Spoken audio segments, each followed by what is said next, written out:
No, dead. They're all dead. Mamma mia! The following views and opinions expressed on this podcast are those of the producers, hosts, and or guests of the Bitter Marks podcast. We assume no responsibility for any errors or omissions in the content provided. Listener discretion is advised. Bitter Marks! Bitter Marks! Bitter Marks! What is up, smooth ladies? Welcome to Bitter Marks. It's your favorite non-wrestling wrestling podcast, coming to you one last time from my bedroom, from Pee-wee's spare bedroom, from Tony's sex dungeon. If you look at the wall behind him, we're here. You can email us, bittermarks@gmail.com. We're never going to check it again. We're deleting all the socials. You can't follow us. I'm hiding all of this from all of my family members. We are whitewashing this entire situation. Is whitewashing a word that I can use? I don't think you could say that anymore. Hashtag communal washing everything that we got. It's over. It's over. Gentlemen, there's no intro to this show. Welcome to the final episode of this show. How are we doing this evening? We made it. Kind of. That's what you want to call it. But we're here. We're here. Since we started this podcast 1 minute ago, we've lost 3 YouTube people in the chat room. That, if nothing else, sums up this podcast. The theme song is just super over. So once that's done, they're out of here. I think it's because I put Mark Maron in there. Ever since then, the numbers have skyrocketed. I don't know if that's true, but yeah, here we are. Here we are for the final episode of the Bitter Marks podcast. I think it's just, we're way too into wrestling to have time to try and record stuff about it. I think that's what it is. Do you think so? That's what the problem is? This has been a long time coming. Yeah. Me and Pee-wee were talking, was it yesterday? Whenever we recorded the last Flips and Bumps episode. And we decided that this show died when Pee-wee hosted the show. The moment I spoke on episode 99 as the host, the ratings went down, the content went down, everything that was interesting about this show disappeared. Like episode 100, okay, we fought through it because it was a milestone. That was a good one. But then after that, everything after that has just been, jobbers, WWF jobbers, and not even ones that like Ron Cook, that guy against Crush or Yokozuna or whoever it is. And it will continue today. Today's episode will be no different than any of the previous 40 episodes. We're bringing you trash.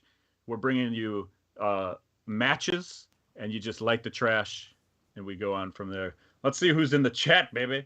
Oh, we got a sweet, sweet King of Art, Justin Tuttle, listening live. What a night. Not for you, apparently. I don't know why you would come here. You got to have something else to do. You got to pick up a shift at work. Got Bishop here. All right. He's out of jail. Excellent. He's here for Bret Hart talk. There was a lot of Bret Hart talk last night. Me and Tony went to a wrestling show because that's what me and Tony do. We just go to a lot of wrestling shows. Right. I have a hard time getting a hold of you guys because you're constantly at wrestling shows. Big wrestling guy here. Yeah. Tony, before last night, when was the last time you were at a wrestling show? That was the AEW show we went to at the Sears Center. Boom. However many years ago, before the pandemic. Wow. You've been to more AEW shows than than I've been to like WWE shows, probably. That can't be accurate. But you've been doing a pretty good job. You enjoyed the show last night, right? We'll get to it. Except that, we'll get to it, I guess. All right, let's start off with emails. I don't want to drop the ball on these because people actually sent a couple emails, so we have, I can't do the whole show and then just like forget about emails. Yeah, right. And there's no recovery, right? So we have a couple emails here. First one here comes from our dear friend John. He says, let me give out his home phone number. Hold on. There's producer Tony, Sasha, and Pee-wee. This is what you call an upper, guys. I'm going to bring you way up with this email. He says, I want to thank you, gentlemen. You have done more for me than you will ever know. When I found my brother when he committed suicide, I went into a dark place. I shut out a lot of friends and went into a kind of exile where I couldn't really be around people without becoming overwhelmed with anxiety and sadness. That's where the Smooth Babies came in. It helped a lot to laugh and forget about things for an hour or so a week. It helped me open up more to people close to me because everyone is going through some shit. And if these three dudes I didn't know could help me out of a groove, then perhaps, just perhaps, I can help someone out of their funk. Free therapy, I guess. It's been a lot of laughs and good times, gentlemen. Thank you, Tony. Thank you, Sasha. And thank you, Dan, for the many hours of entertainment. Your fan and friend, John. P.S. I made that all up. Just kidding. I didn't. Oh. Wow. Well, thank you. Thank you, John, for the email. That's one of the best points of content we've had in 141 episodes. That was unbelievable, John. Yeah, Thank you, man. Thank you for If the we kind got this words. email like 20 episodes ago, I think we would have been rejuvenated. Blown past 200 episodes. Oh, yeah. Absolutely. Yeah, I mean, Wow. everybody deals with bad things in their own way. I like comedy. I like laughing at stupid dick jokes. So I'm glad that you were able to find some here. And thank you for spending the time with us. And Yeah, glad we could help you out, John. Yes. That's I've known John on and off. I don't know him personally, but I believe I've met him once in person. Then we've talked online a ton. He's a very good dude, and after all I've talked to him, I'd never heard that story before. That's insane. I'm glad we could shed some light on a very dark time. Yeah, and even before this email, I was like, yeah, I'd hang out with John. Now, Yeah. for sure. Your fan and friend John, you're just friend John. We know you. Yeah. You come here. +1 Goofballs, goofballs, but there's baby. two. But there's two. But there's two. I love that you have not changed back. That is keep the it. name. Keep it. Thank you for the email. We really appreciate it. Yeah. And then we got another heartfelt one here. This one comes from Dan and Steph. Oh. And it says, goodbye and good riddance. No, just goodbye. And then it says, bring back the bitter wives. Now here's the thing. I'm not sure anybody wants us to do that. And by anybody, there might be three people, maybe two, maybe one. Maybe just one. I think it's just but one. I was gonna say, like, the last 41 episodes since episode 100, where I've definitely been down points, nothing has been lower than the Bitter Wives episode. That was a tough one. That was called rock bottom. That's what they call that. Yeah, there you go. Right. On the cycle of emotions. We could say that was the pebble that started the. When we realized The we were not avalanche. invincible. It was the first Yeah. arrow in our armor.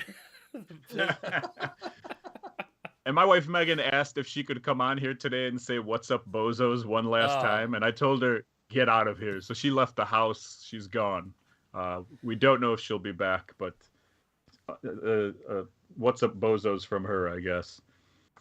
And then let me see here. We have so here's an interesting thing. Seconds before we got on, we got an email from our dear friend Santino, which is unbelievable. Right. He's shocked me twice. Once in this email that he sent us with the voicemail in it, and then once he came to the Billy Joe Travis Crockett Cup Memorial Tag Team Championship Golf Invitational. Oh, we got to talk about that too. Yeah. Yeah, and we will talk about that shortly. But unbelievable. But we don't have the technology here to play that thing. So if you want to hear Santino's voicemail, and you probably do, you're gonna have to listen to the audio whenever I put that out. Hopefully in the next day or two. So, but his cousin chimes in. That's right. Our dear friend Giuseppe in Milano.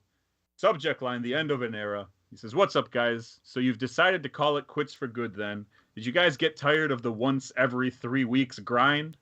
I'm going to miss the show, and inconsistent and random as it was. It was a way for me to virtually catch up with friends back home. Looks like I'm going to have to start downloading Flips and Bumps to get my fix." That's right, boost those ratings. Good luck with the reffing resurgence, Pee-wee, and with the chisel, Sasha. Giuseppe in Milano. Did we talk about the chisel? How does he know I don't about the think we did. chisel? Wow. Yeah, Interesting. I don't know, but it spreads like wildfire. The Chisel story. If we didn't talk about it last episode, when did we talk about the chisel? No, it was at We didn't. the golf tournament. It was. Oh, okay. The chisel was definitely at the front of my mind. I just didn't know when it was from. That makes sense. We'll talk Big about the black chisel, chisel. coming up soon.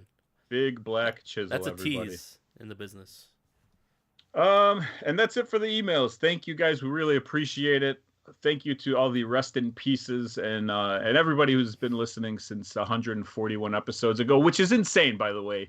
I honestly thought we were going to make it to 150, but 150 would have been right around WrestleMania time, and then that would have been like the end, like the final straw. We all would have just given up. But 141 fits us better as we're quitters. Can you hit refresh on the Bittermarks email just one more time? I think there was another communication that was supposed to be in there. Oh boy. Yeah. Oh boy. Let's make sure we hit all the smooth babies who reached out to us. We want to send that love back to them, as this will be the last episode of the Bittermarks bullshit. I got podcast. nothing. Nothing. Okay. I got nothing. Well, maybe this person doesn't know how to use a computer and sent it to the wrong email address, which will be hilarious. Actually, that's funny that you say that because our dear friend John actually did send it to the Flips and Bumps podcast address. But luckily, that's an email that I do check pretty regularly. So, Bishop, if you're out there and you still have your email, you've got about, 35 minutes until we turn this baby over. Oh, it's there. It's there. Oh, here it Refresh is. now. It just popped up. All right. Bishop says, hello, gentlemen. A little bird told me that this will be the last episode ever.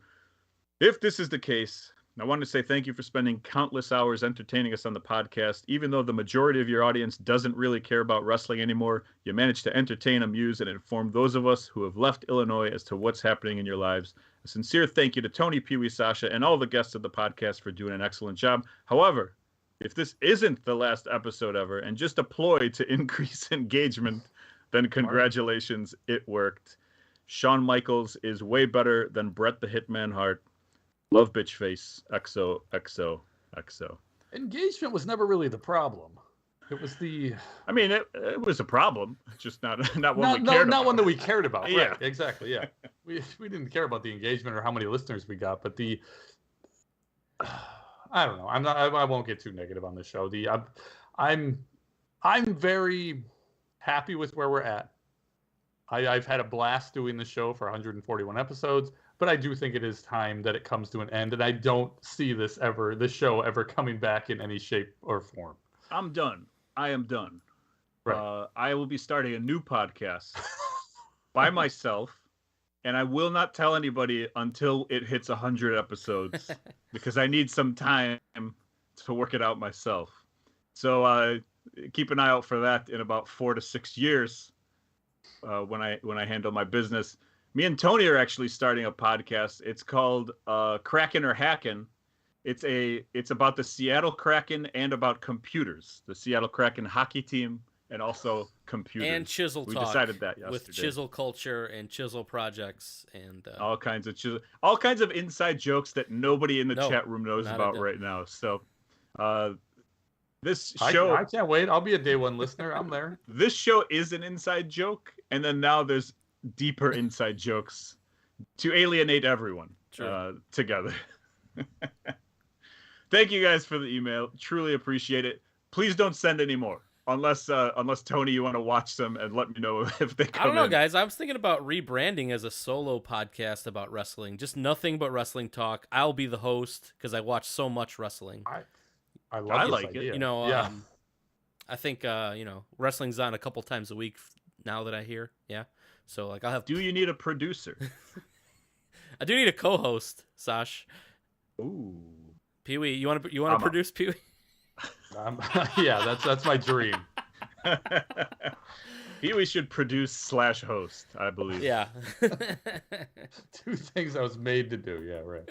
All right. Well, let's talk about it. The Billy Joe Travis Crockett Cup Tag Team Championship Golf Invitational Championship 2. I think there's 2 championships in there now.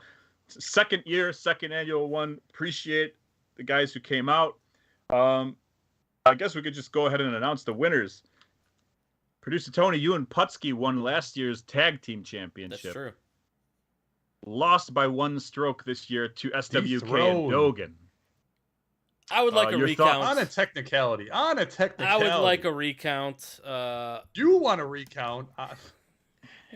Pee-wee, I think you have a point here. I think this is why you are not happy with the podcast. I think this is why you're out. Yeah, this is why we're quitting it. Yep. I'm putting my foot down. Right. You give me Yeah. that trophy and we'll talk. We'll do episode 142 when I get my golf trophy. So I was very appreciative to you, Pee-wee, for showing up on a day where you had other stuff to do, including garage sailing, but also other events you could have came to. Thank you for showing up to the golf event. Oh, sure. And then second of all, actually golfing, because you have back issues, you have stuff going on, which is why you didn't golf last year. Right. And you said, I'm going to fight through that pain because I gave you a promise.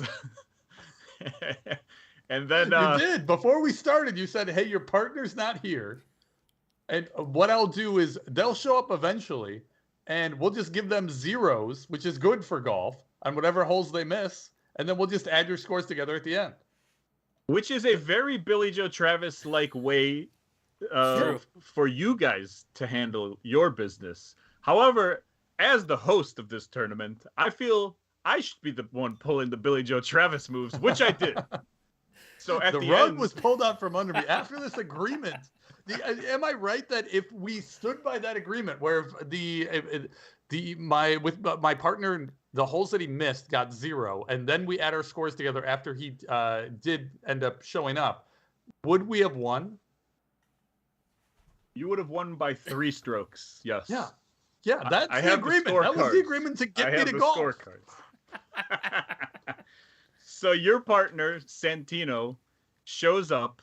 That's incredible. Yeah. He told me he was going to show up, and then the day of, I was like, "Hey, did you know that that's today, and I am counting on you to show up?" And he's like, "Oh yeah, I slept late, and I will probably be late if I make it at all." And then he, we were already on the 4th hole. You guys were a hole behind us, halfway through the 3rd, and then here we see Santino marching out onto the Apple Orchard Country Club. With no clubs. I paid for him, by the way, on my birthday.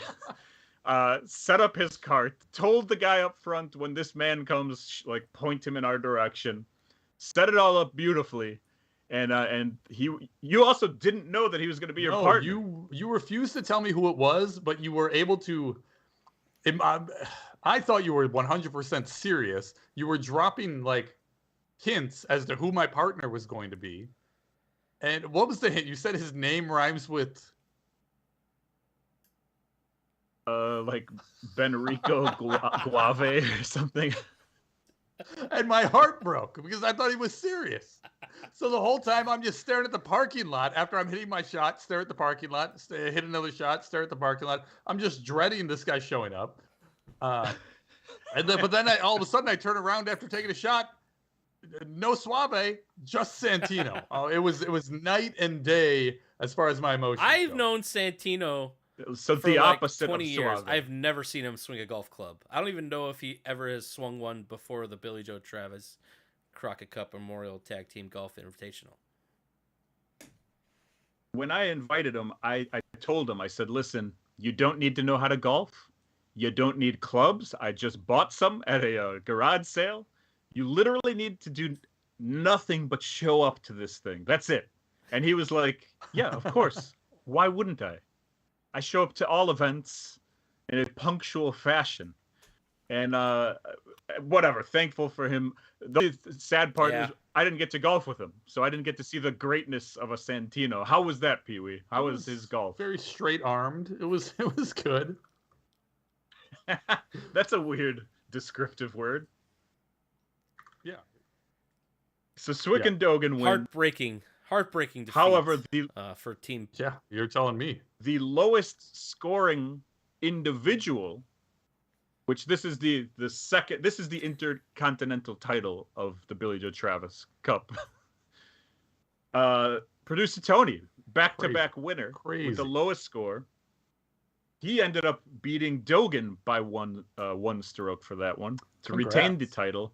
Now let me ask you, are you going to print and add another tier to that trophy? Because I think that's tier what you every should year. I like Wow. that. Yeah, bigger and bigger. If you want to make Yeah. it like the Stanley Cup, Yeah, I could do that. Just print like a little connector piece at the top here and just stack another one on top. Yeah. stack one, and then put your name on there.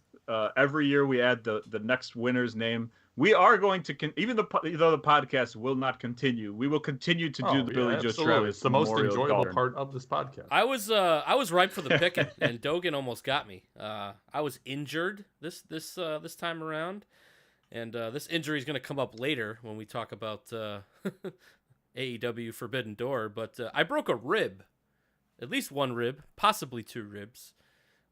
Last night or golfing or other? No, like a week before golf. Jeez. Yeah. Do you want to say why, or is that for No, we later? can get it out of the way now so you guys can laugh at me.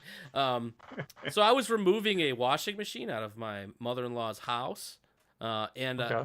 I turned off the water, undid the hose, but the valve didn't shut all the way, so there's water leaking everywhere. So I reached over, put all of my weight on top of the washing machine, and while I was doing that, undoing the water, I felt like a give, and I heard a click, and my rib just broke. Wow, just from leaning over the washing machine? Oh yeah. Wow, we are old. Oh, yeah. Our bodies are You frail. need to drink milk. Yeah. Do you drink milk? You need to get in on some 2%. Does anybody Or maybe drink? whole, I don't like know, when I was a whatever's best. kid, I would come home from school and Right. just have like a glass of milk. Would does anyone do No. that anymore? No wonder no one was your friend.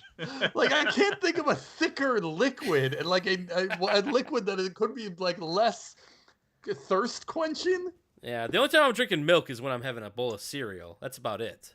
Yeah, cereal or Oreos, right? What type of milk did you drink when you came home? Are you a vitamin 2%, D? Are you a 2%. whole guy? Okay. No skim, it's right? water. Skim is a disgusting. Yeah, that's the Yoo-hoo of milk. And Yoo-hoo, get it out of here. You know, anyone who likes Yoo-hoo, you got to think of that person a couple notches. I feel than like a normal Primetime human likes being. Yoo-hoo. Is that right? What? This is news. This is news. I take it all back. Yep. It was a direct shot at primetime. Yes. But yeah, I was ripe for the pick, and I fucked up a couple shots because of the rib pain, and that was the first time I've golfed all year. So I think Dogan said he's gone out a few times already, so he was like training hard, coming after the title. Yeah, not only did he go out a few times, but he played that course many, many times, and like Wow. only that Wow. course. So he's like training for this day, and then he lost by one stroke. John says his son drinks like a gallon Kids of are milk okay. a week. Kids are fine. Yeah, see, Primetime likes Yoo-hoo. So we actually had 4 teams of 2, which was fantastic, 8 people. And then afterwards we went to eat at Pasta Mia. We went actually to one place that sucked. Hayam was playing. That's a Hayam reference for anybody. That's just for me and Tony, I guess. But we ended up going to Pasta Mia, where the waitress correctly guessed my age, which was both impressive and devastating. I need like Botox and like hair.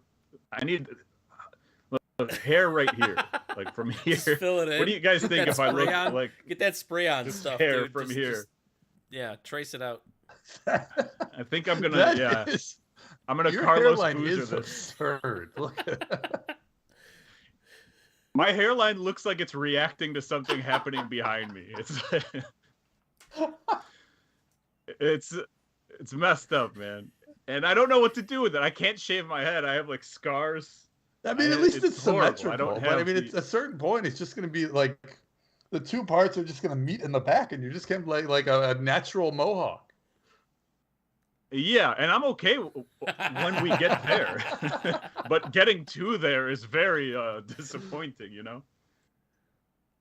But yeah, so turned 40. By the way, that day, the rest of the day after Pasta Mia, Yeah. I was done. Yep. I was exhausted. I was sunburnt. I went to sleep at like 10 p.m. It was absolutely horrible. And then the next day I woke up, because the next day was actually Sunday the 19th, which is my birthday. which was also Juneteenth and Father's Day. I am working on a joke about that, so stay tuned for my comedy podcast. It's another one I'll be doing where I'll just be telling you jokes that fail at mics. But yeah, I didn't even like celebrate my birthday day. So I got to celebrate my birthday day the day before with you guys. And, this show is about being bitter and stuff like that. But I feel like there's a lot of camaraderie, a lot of fellowship, if you will. It's a good solid word. Yeah, I'm just appreciative to everyone who came out because it almost didn't happen. A lot of people don't know this, but me and Tony went to lunch. And I was like, yeah, I don't think anybody's going to come. I don't want to do it. And he was like, no, man, we're doing this. Even if no one is going, me and you are going to do this. And that kind of pushed me to text people, which was the problem. I was too lazy to text people. So and you're welcome. Thank you, Tony. I'm glad you did it. I kind of feel that because my 40th is coming up in like a week and a half.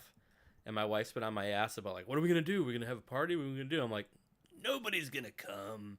Don't worry about it. I don't like birthdays.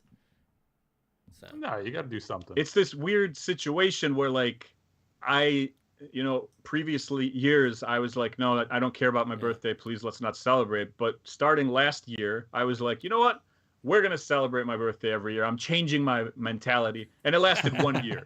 The next year you had me convinced, right? Yeah, exactly. So I'm going to still try and keep that positive attitude going into 2023, but you guys might have to like pinch me or something. So besides that, what do we do? Forbidden Door talk?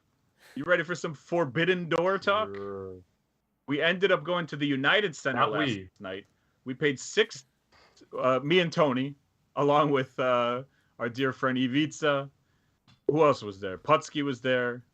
Santino.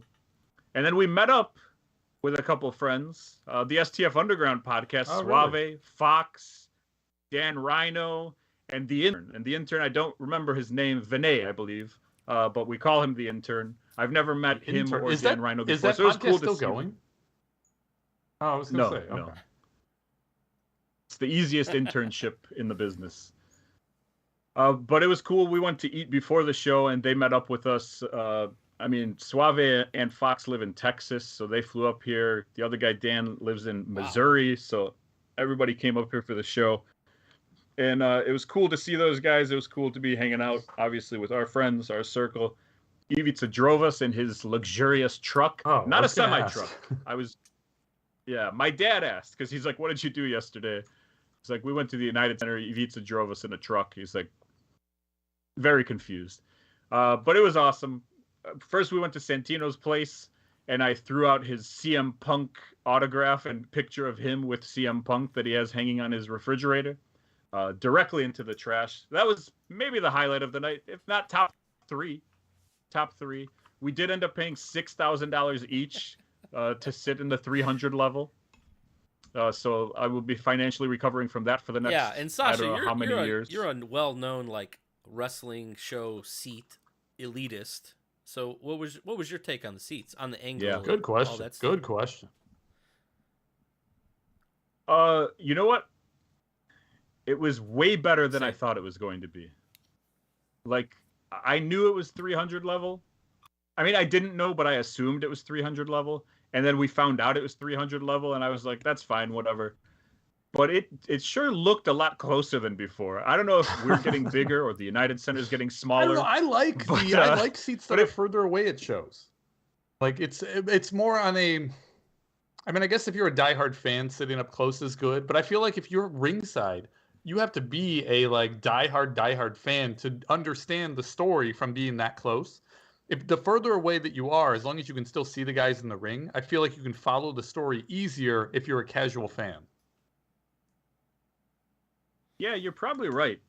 And I guess I didn't even think of it that way, but there is something about seeing everything. You know, you can see a run-in happening. You can see someone getting injured on the outside. And then obviously the story being told in the ring, another thing. But it was just my problem with it is when you're sitting not that far, not like you guys were super far back, but when you're not. No, we were like. Well, I'm saying when you're not if you're not ringside and you're farther back than that, or you're in the back of the building like you guys were. To me, that's the same as watching it on TV. Like you're getting the same view. You're getting the whole story that way. That like yes, you're in the same building technically as John Moxley or whoever else is on the card, but who cares? I watched most of it on a monitor in the You're right. You end up I looking was- up the whole yep. time and just watching it on the Tron Yeah, above the ring, yeah. right? I did the same exact thing. I kept catching myself watching Right. the monitor. Jumbotron. What are we not the doing? monitor. You're just Yeah. trying to big watch screen. the TV from the 1,000 feet away. But I had to keep looking down because what was going on down there was like 1 second before the TV. So you would hear a big boom, Yeah. and you're like, "What's happening? He's on the ropes. Did something break?"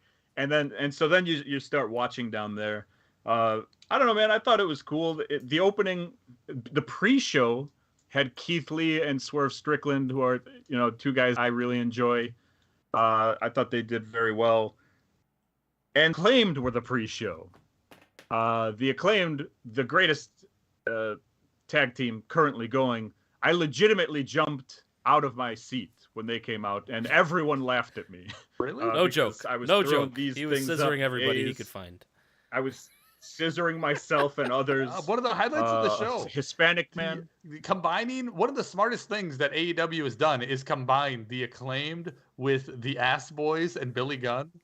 Yes. It's so Yeah. good. Did you Yeah. see that? I love me some daddy ass. Dude, it's the best. And then when the Ass Boys take the mic and instead of saying Chicago, they Yeah. go Tokyo Dome or like whatever the other thing was. It's fantastic. So yeah, that was Tony, that are was you probably familiar with the the Ass Boys? highlight for me. Well, yeah, I obviously know Billy Gunn and his two sons, I guess, are the other. It's brilliant. He was Asses. Mr. Ass in WWE, so of course his Yeah. children are the Ass Boys, and now he's gone on to be Daddy Ass. It's brilliant. By the way, largest man in the ring. I my God. by far. love Billy He Gunn. is It's Yeah. unbelievable, jacked right? on jacked.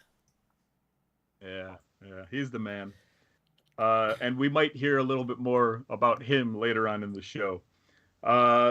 Opening match of the show was actually Chris Jericho, Sammy Guevara, and Minoru Suzuki versus Eddie Kingston, Wheeler Yuta, and someone else I don't know.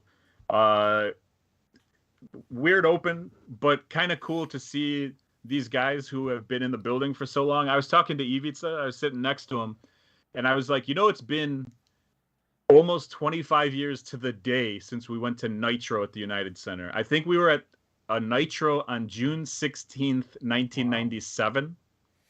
And it's 25 years almost to the day, and we were watching the new Nitro, AEW or whatever. And I was like, we probably saw Chris Jericho 25 years ago right. here. Like, I want to check the card to see. And now, look, he's still Was Sting on big-time that Chris card Jericho. too? And seeing him and Suzuki. Yeah, I would Sting and Jericho. guess. I mean, there's a way to find out. I have the ticket stub. I will check the card, and I will update nobody because this podcast will be ending. But I'll text somebody and let you guys know. Then there was the FTR match, which good match. One of them got injured and left, and came back. They won the titles. That was the only title change of the entire night. Yeah, they ended up winning. They're already the Ring of Honor champs. They won the IWGP tag titles. And they have the AAA, I think, already, maybe. So the only thing they're missing is the AEW titles, which are on the Young Bucks. Then it was Pac, Miro, Malachi Black, and Clark Connors. Now, this was a match. This was a match for the ages. 3 former WWE guys and one guy who just got the shit kicked out of him for 20 minutes. They played it perfectly. At the end of the match, they gave him, like moves. He speared Miro through a table on the outside. He was hitting finishers. I was screaming. I was like, give this guy the belt, because the winner of this match was the inaugural Atlantic champion or whatever it is. I was like, can you imagine the 3 guys they have in the ring and they give it to this weird cowboy guy who nobody knows? And the match was excellent. You can tell how good all those other guys are Malachi Black and Miro and Pac and all them. And Pac ended up winning. What'd you think of that match? Well, from the Tony? concourse, it looked to be an electrifying match. I Is think that- I that's left when you left? like after the Jericho match, so I missed. To go home? No, I guess Oh, wow. we should I talk did about not this a look little to bit. my right. So, like I mentioned, the rib injury, which is still still a thing, still a lot of pain. And where we were sitting was the press box side. We were TV side, like the side where the camera was at. So like the wrestlers were looking at our side to, like make moves and hand gestures and all that shit. So that side of the United Center is like more condensed legroom wise. Like you don't have as much room in front of you that you would normally have. So like I'm a big guy. I could fit in the seat, no problem. But the legroom was the issue. And I was like crunched in like this. And like I started getting like this stabbing pain in my ribs. So like after that Jericho match, I'm like, I gotta go walk. Like I gotta get out of here. Oh, sure. So I walked around. I got a couple beers. I got some nachos, and decided to come back. Couple beers. Jeez. Tried it again. By the way, the Jericho match was the first of 9 matches. So you were gonna have way more than a couple of beers. Yeah, I think I missed like 2 or 3 matches. Came back, tried it again. Same thing, too much pain. Walked out, and then I spied a in behind the ring that part of the United Center, the 300 level was like totally empty. Like they did not sell tickets for that side. So I'm like, I'm gonna go sit over there. Like you guys don't gotta join me, but I'm gonna go over there so I could spread out a little bit and hopefully not be pain. And that worked out. The guys ended up following me. We moved back there. They did. Good. Yeah. Yeah, it was awesome. Although all of us except Tony decided to sit right next to each other, so we were still when I sitting got like there, I'm like, idiots. you dumbasses. The whole idea was so you didn't have to cramp. But I had plenty of room, which was great. I was able to man spread my way out, and the rib pain subsided. And you're not kidding, man. Like, you're obviously a little bit bigger than me here, but I was sitting next to a Hispanic guy and Ivica, and we had room. Like, it wasn't arms were touching, but the leg situation was so horrible. My legs were like shaking because how I had to keep them like this or whatever, And so I was like, yeah, we need to get out of here as soon as possible. We should just leave. I think we should have just left, but I'm glad we didn't leave because it ended up being a good show. The last match that you missed before you came back was the Young Bucks and El Phantasmo versus Sting, Darby Allin, and maybe Shingo Masato Takagi Tanaka was there. Yeah, that was him. whatever it is. Sure. By the way, amazing match. Fake Sting was in the rafters. They utilized rafters. That was cool. It was beautiful. It was right next to a Canadian flag. And then he did flag. a very dangerous and, in my opinion, very stupid dive off the entrance ramp. Yeah, he did. Yeah. And by the way, the match, pretty excellent match. It wasn't like the top 2 of the night or whatever, but it was such a good match. And you're like, Sting is like 63 years old or whatever it is. It's unbelievable. Somebody on Twitter yesterday asked, is Sting the only full-time wrestler who's a previous WCW, during WCW's days, not WWE WCW, but during WCW days, is he the only current full-time guy who was a WCW champion?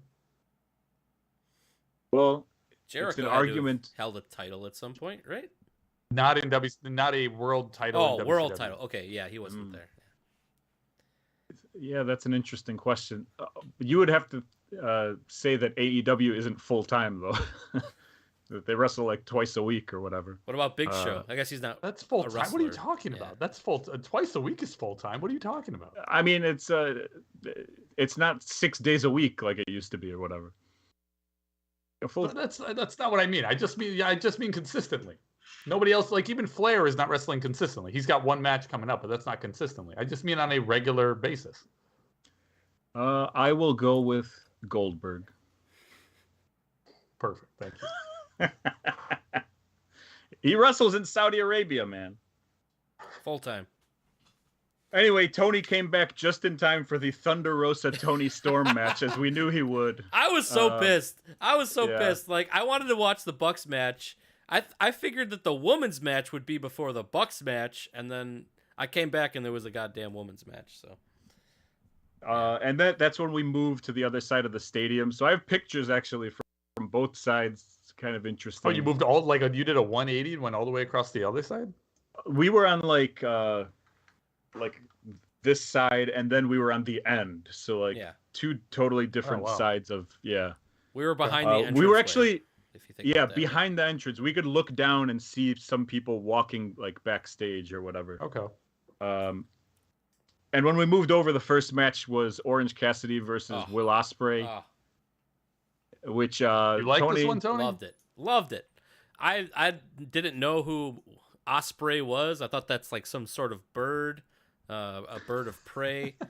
But anyway, what a match. I think it's pretty hard to make a good match with Orange Cassidy just because he's got that one gimmick but man, there was so many near falls. That place was rocking with every move that happened in that match. That was a great match. So the one thing you guys don't get the privilege of hearing when you're there live is JR's commentary. I don't watch AEW regularly. He hated it. But he hates every match, and this match specifically. But I don't understand how you pay this guy to be the voice of your product, and his one job is to put over your product, and every other line out of his mouth is like burying Orange Cassidy and his gimmick. Like, this guy should be trying harder. Why would you keep your hands in your pockets in a fight? Like, there's no selling of the gimmicks. There's no building an aura or anything. It's just calling people an idiot for doing what they're doing. It is kind of like almost real life, It's like the old guy is like, "What's this guy's problem?"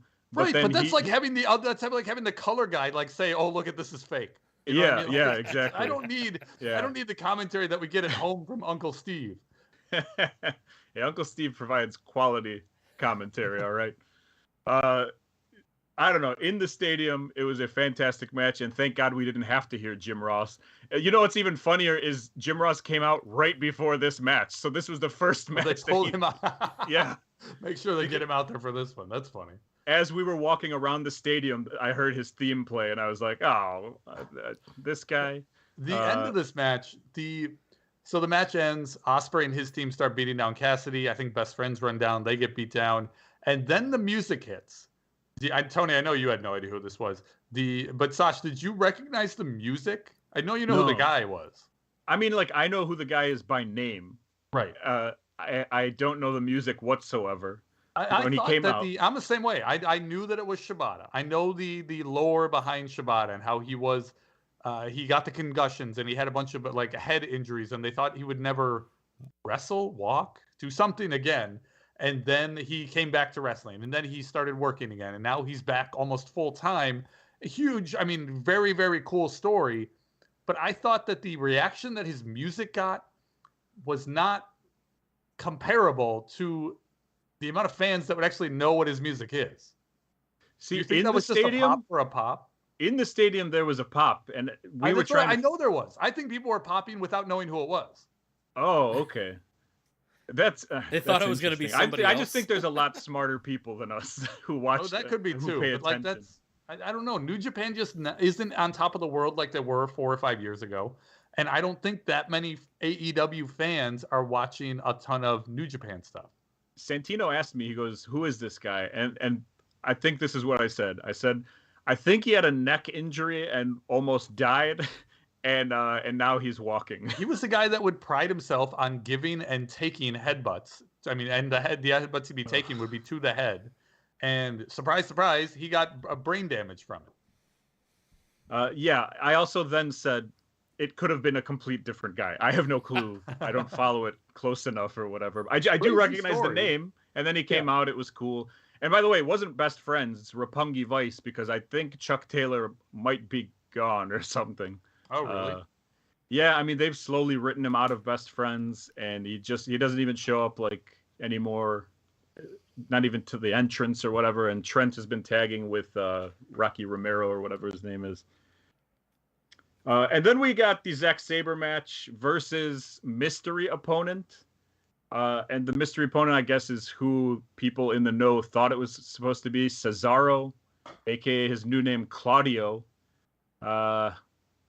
Here's how Bleacher Report, which is where I got the card, right? I wrote down the card so I can remember what matches happened.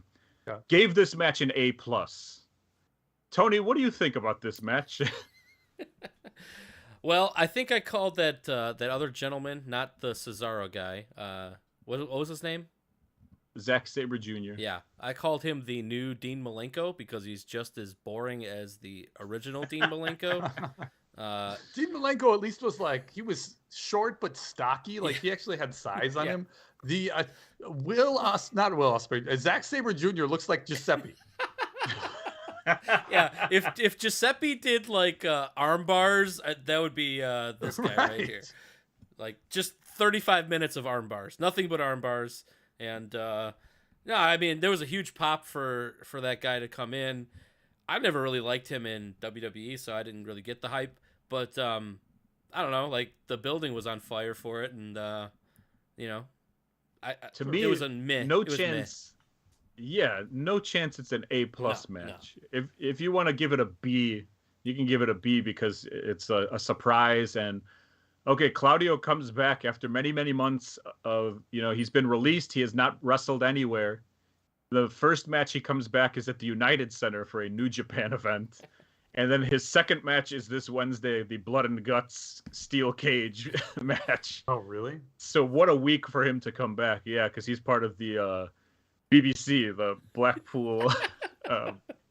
Putski says Dean Club. Malenko, Alex Wright hybrid. That's a very good call. there you go. Very good call. Yeah, that is pretty good. If he That would have is pretty danced, I good. would have had more fun. He did not dance.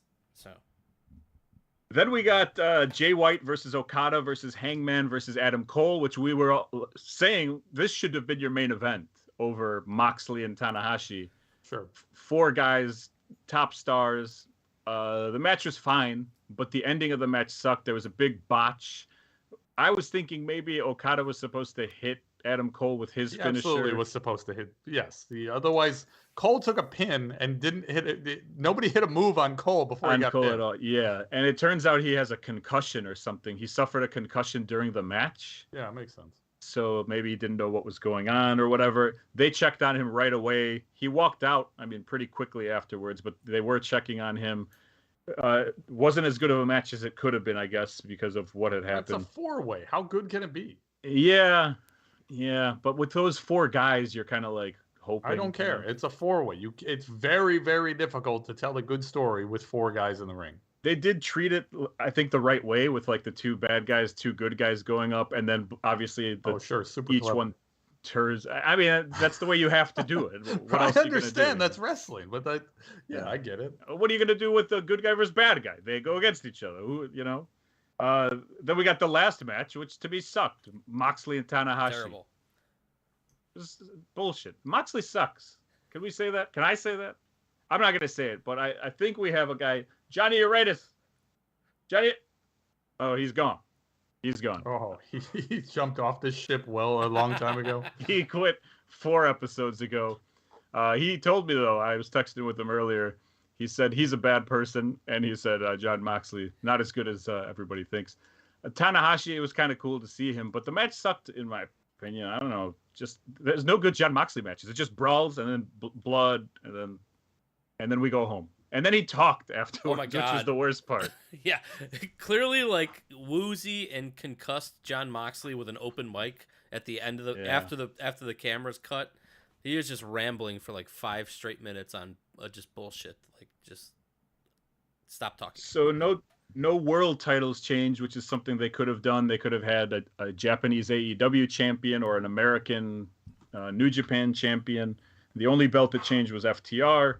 Tony, I think that just, obviously we don't know, but I think that just speaks on how strong or not the relationship is, right? If they have a super strong relationship, then sure, trade a couple titles. We'll work it out for a couple months and we'll straighten it out later. But if they don't have a long-term agreement, there's no point in putting a title on somebody who's not with your company.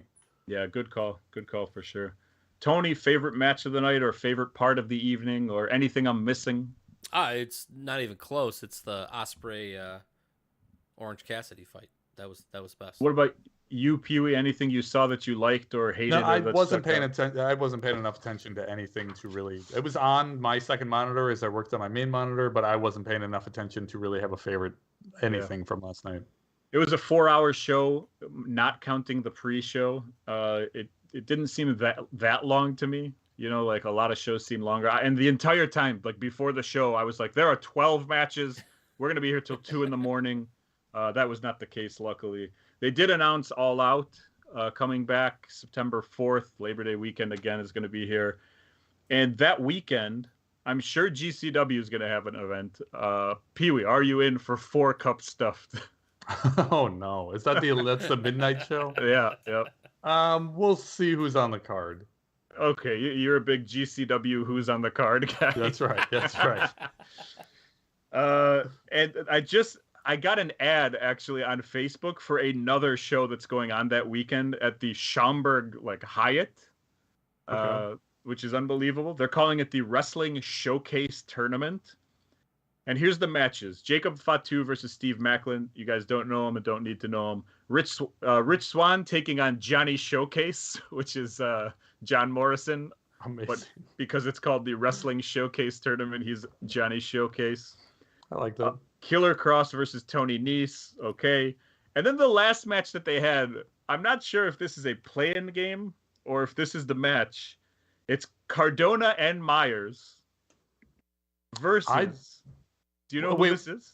Which show is this? This isn't GCW, right? No, this is Wrestling This Showcase is the other Tournament. one. Yeah, I believe Myers has refused now to do any more GCW shows after he did the one, just because it was such a bad experience. No, I have no idea who they're working. According to the ad on Facebook, it says Cardona and Myers versus Tatanka. So we will also be going to this, I'm pretty sure.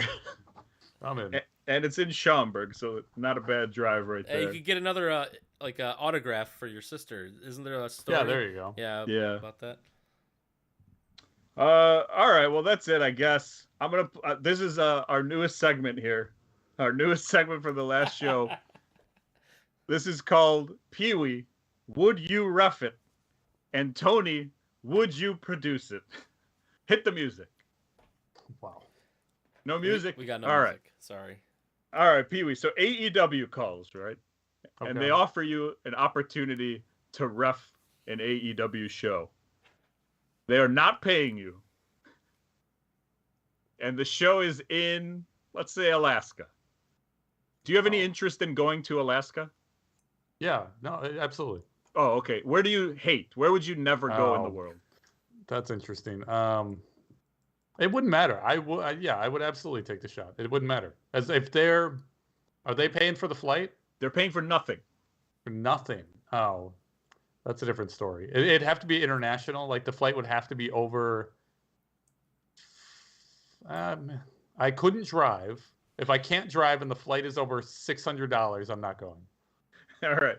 So, where is the flight under 600? All right. So AEW in St. Louis. St. Louis. I love it. Okay. Yeah, right. I love it. Flights are insane right now. You're probably not. Yeah, wrong. that's as far as you can get for $600 right now, dude.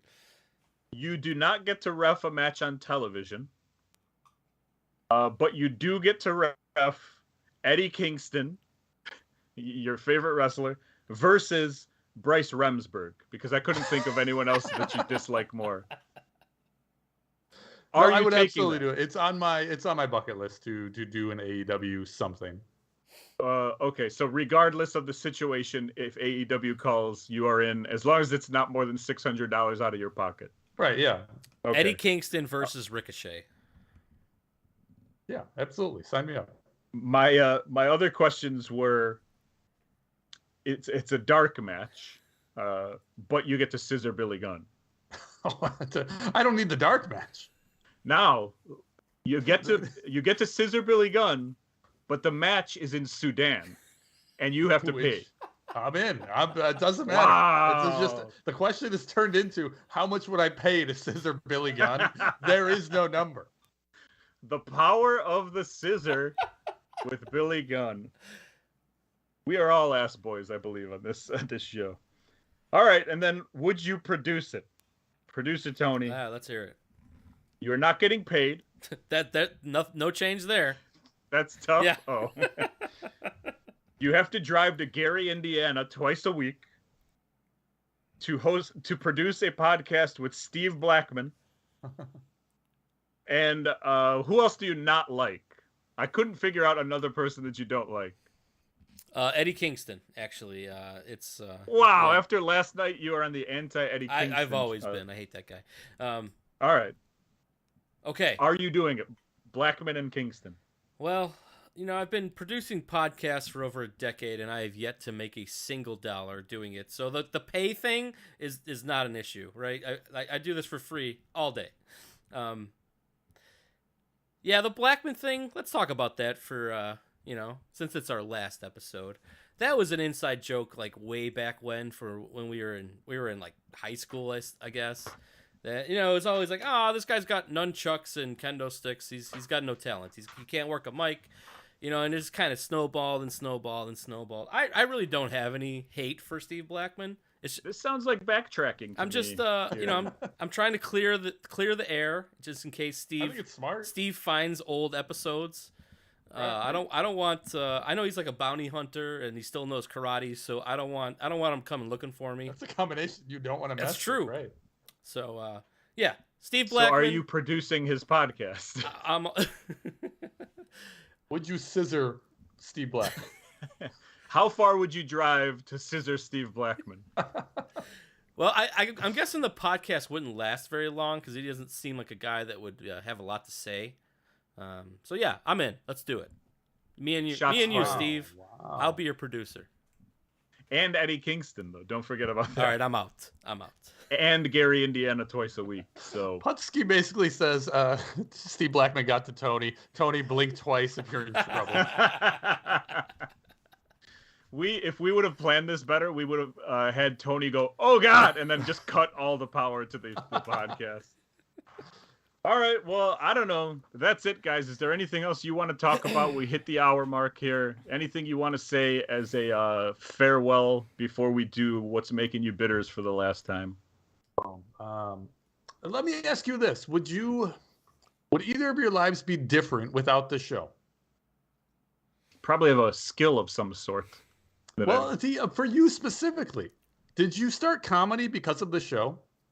No, not at all. You think you still would have gotten into comedy because of it, or without hosting the show? I think COVID probably had much more to do with it than this show. Okay. I think it was kind of like, hey, there's plenty of time. What is it that you always kind of wanted to do, or what's something that you want to give a try, or whatever, I think that's much. Or maybe it's a combination of the two, but I think it has much more to do with that downtime that we got right at the beginning of COVID. Okay, that makes sense. Tony, would your life be any different without this show? No. Was this just a total waste of time? I think podcasting in general has helped me, be more comfortable with public speaking, and like, you got to condense your thoughts into like 10 seconds. You know what I'm saying? Like it. That's not true. No, when I'm trying to get a point across. Listen to the somebody, Flips and Bumps podcast. When I'm trying to get a point across, it's helped me like think on my toes much quicker. So I would say it's helped my verbal communication a lot. And like, yeah.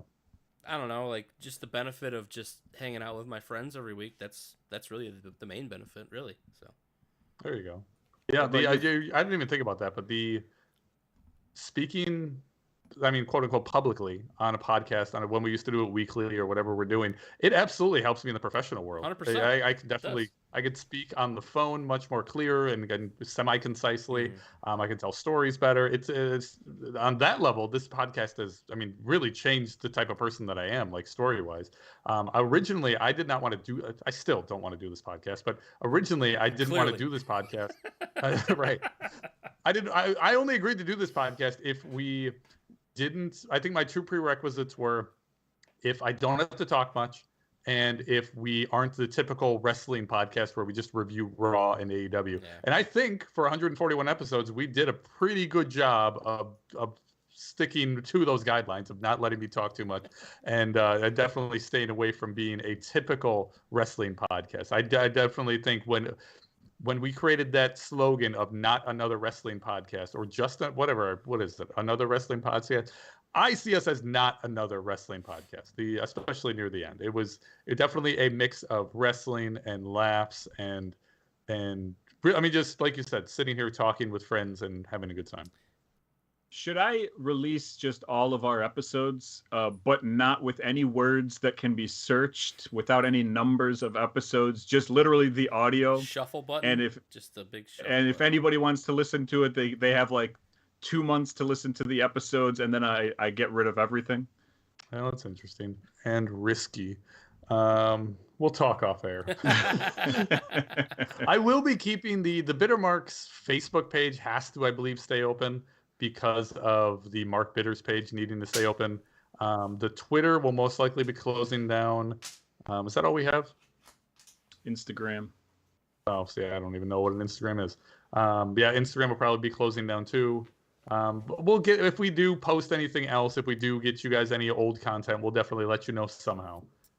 Yeah. I disagree. I don't think we will. I don't think we. I'm just being nice for the last episode. I just wanted to say Enzo says a couple things before we close up shop here. I just want to just thank you guys for letting me come along the journey with you guys. When you first approached doing a podcast, I was like, oh yeah, that'd be great. And then you're like, it's a wrestling podcast and it's every week. And I'm like, oh, I don't know about that one.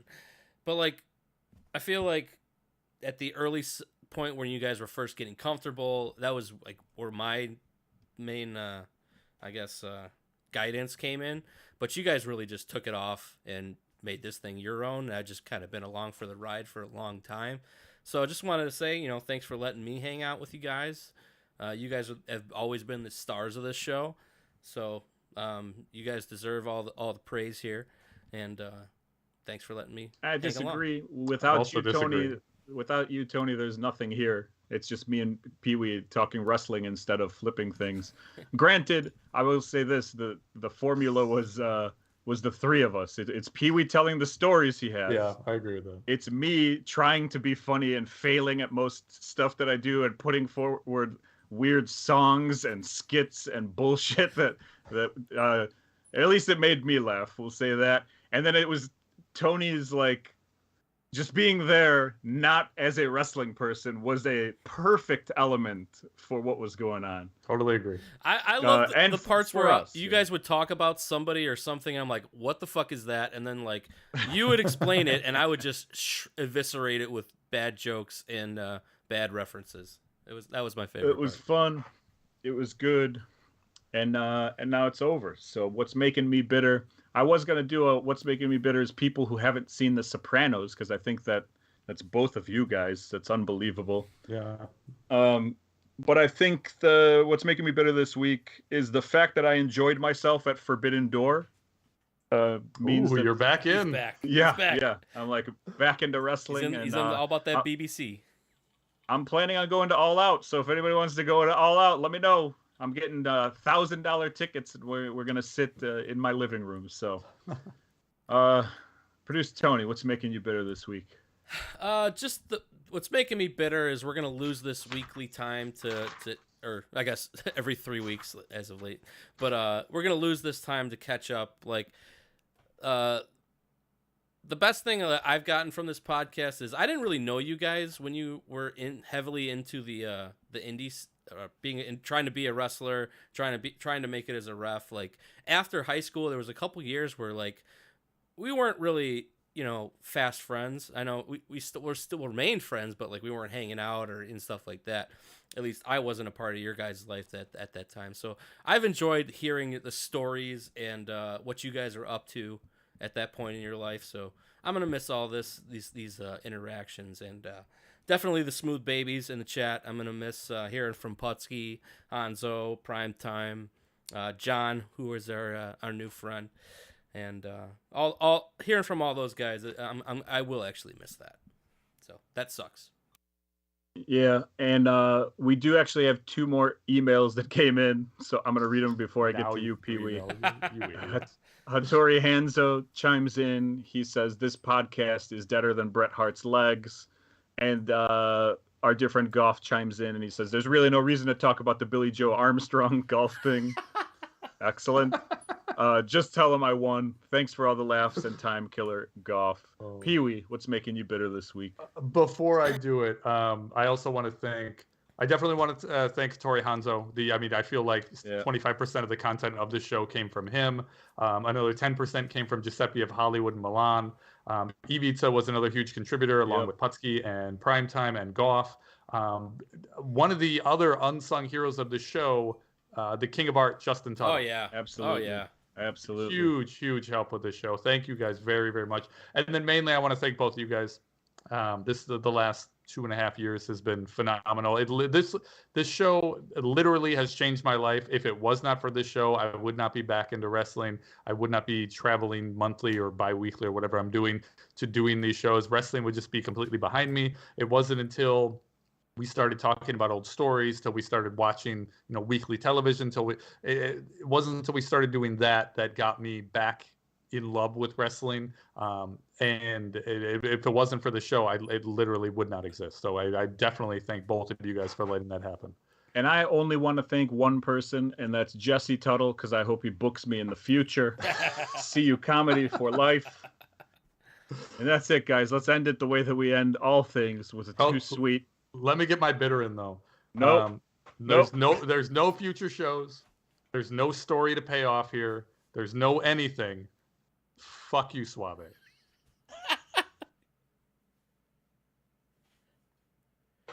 Get in there, Come please. on. I'm here. Man.